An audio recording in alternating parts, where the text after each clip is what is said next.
Welcome to my channel. So, okay guys, welcome back again to my YouTube channel, my small YouTube channel.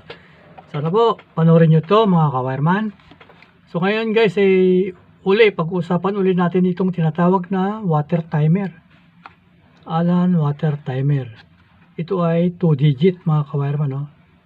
Ang model niya ay 1232. So tignan natin sa loob mga kawireman. Ha?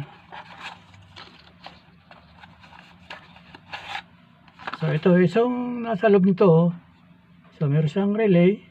Ito yung oras niya. Dito na yung pipindot mo pag ito yung negative, positive. Kung anong gusto mong oras, pag magbawas ka dito sa negative at magdagdag ka dito naman sa positive saka kaliwa. So dito naman, ito yung ano natin para sa power supply natin. So yan, makikita mo naman dyan. So yan, DC 12 volts nakalagay. So dito naman yung out niya, yung dito natin kinakabit ang kanyang pump, yung pump niya mga kawireman. Ito 12 volts din out nakalagay. So di natin magagamit to. So ito naman yung ating switch, pinaka switch niya. So tatlong terminal niyan. Pag dito naman makikita natin may nakasulat na ground, switch at saka 12 volts nakalagay.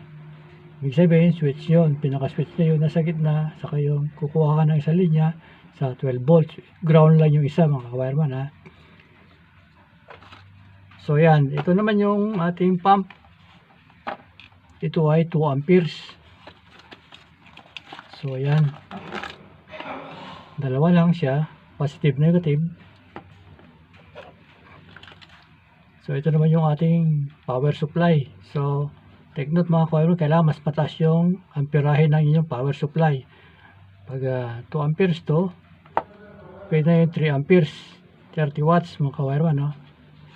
So meron naman yung ibang klase na power supply. So dalawa lang yan. Ito naman yung ano niya, yung connector niya. Ito natin lalagay. So paano ba wiringan yan mga kawireman ha?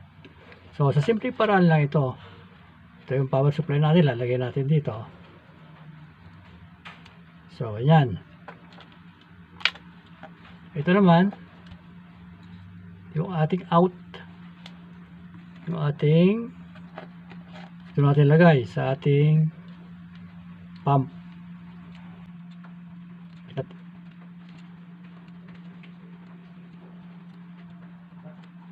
So ayan.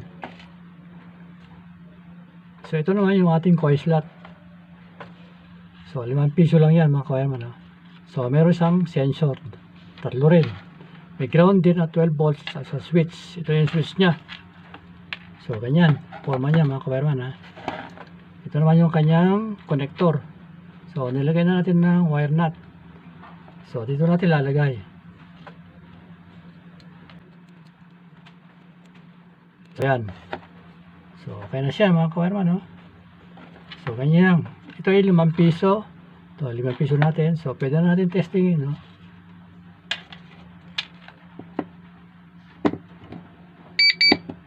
So yan, 39, pwede mong taasan, 40.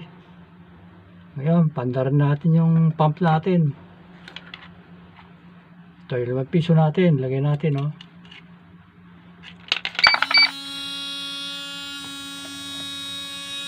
So yan, andar na yung ating pump oh. So ano lang mga kawireman, pwede sa tubig, pwede sa mantika, sa toyo. Kung ano man liquid na pwede rin sa sabon mga kawireman. Pero hindi mas malakas na pump. Kung gusto mo yung malakas, bibili ka rin ng mas malakas. So 40 seconds, 10 seconds, 9, 4, 3, 2, 1, 0. Hihinto na siyempre. Kung gusto mo na ng dagdagan, hulog ka ulit. So, ganun lang mga kawireman, no? Simpleng pag-wiring ng ating timer para sa tubig. Maraming salamat at God bless sa ating lahat. Bye!